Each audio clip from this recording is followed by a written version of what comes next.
Sixth క్లాస్లో మనకి మహాజనపదాల కోసం ఉంది. దానిలో ఒక టాపిక్ తీసుకుందాం. టాపిక్ ఏంటంటే మగధ కోసం ఇచ్చాడనమాట. ఒక శక్తివంతమైన రాజ్యంకి ఎగ్జాంపుల్ ఏంటి అని అంటే మగధ.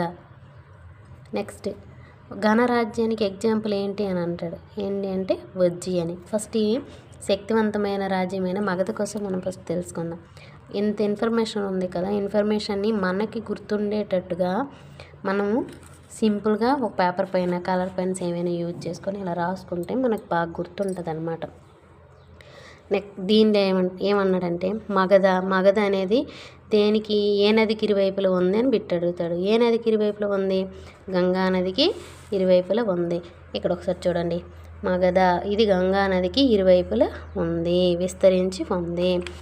అయితే మగధ అనేది ఏ నదికి ఇరువైపులా ఉంది అనేసి మనం బిట్టడితే గంగా నదికి అని అంటాం. నదీ ఫెసిలిటీస్, వాటర్ ఫెసిలిటీస్ అనేవి ఒక రాజ్యం అనేది ఎప్పుడైనా శక్తివంతమైన రాజ్యం అవ్వాలంటే అక్కడ కొన్ని ఫెసిలిటీస్ అన్నీ ఉండాలి. వాటర్ ఫెసిలిటీ, ల్యాండ్ ఫెసిలిటీ మనకి అన్నీ దొరికే విధంగా ఉంటే అక్కడ ఉన్న ప్రజలందరూ డెవలప్ అవుతుంటారనమాట.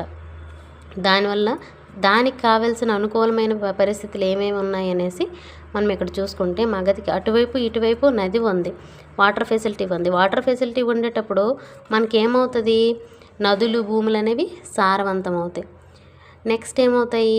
భూముల్ని సులభంగా సాగు చేసుకోవచ్చు. ఆ నదుల మీద సరుకులు అనేవి కూడా రవాణా చేస్తామన్నమాట. ఇటు ఏవైనా వస్తువులు ఎగుమతులు దిగుమతులు అనేవి జరుగుతాయి. ఇవన్నీ మనకి గుర్తుంటాయి. నెక్స్ట్ నదులతో పాటు అడవులు కూడా ఉన్నాయన్నమాట. అడవుల్లో మనకి కలపలు అన్నీ దొరుకుతాయి. ఆ కలపతో ఏం చేసేవారు అంటే భవంతులు కట్టుకోవడం కానీ వాటిని చేసేవారు. అడవుల్లో ఏనుగులు ఉండేవన్నమాట. ఆ ఏనుగులకు ఏం చేసేవారంటే యుద్ధాలకి శిక్షణ ఇచ్చేవారనమాట. ఏనుగులకి శిక్షణ ఇచ్చి వాటిని యుద్ధాల్లో వాడేవారు అనమాట. నెక్స్ట్ ఇంకోటి ఏంటి అని అంటే మగధకి దక్షిణ ప్రాంతాల్లో ఇనుప ఖనిజ నిక్షేపాలు ఉండేవి. దక్షిణ ప్రాంతంలో ఏముండేవి? ఇనుప ఖనిజ నిక్షేపాలు. ఆ ఇనుప ఖనిజ నిక్షేపాలు దేనికి ఉపయోగపడే? వాళ్ళకి ఆయుధాలు చేయడానికి. పూర్వం ఏంటంటే ప్రతి రాజ్యంలో యుద్ధాలు చేసేవాళ్ళు. వేరే రాజ్యం పైన దండెత్తి అక్కడ ఉన్న బంగారాన్ని అంతటిని, అక్కడ ఉన్న సదుపాయాలను అన్నింటినీ వీళ్ళు సొంతం చేసుకునేవారు.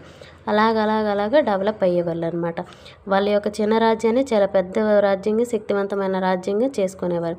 ఇక్కడ ఉన్న ఇన్ఫర్మేషన్ అంతా, టెక్స్ట్ బుక్లో ఉన్న ఇన్ఫర్మేషన్ అంతా ఇక్కడ మనం సింపుల్గా మనకు గుర్తుండేటట్టు రాసుకోవాలన్నమాట. నెక్స్ట్ ఇది ఇక్కడ అన్నీ ఉన్నాయి. ఏనుగులు పట్టుకొని యుద్ధాల్లో వాడేవారు, మగధలోని అడవులు ఉండేవి, భూములు సులభంగా సాగు చేసుకునేవారు,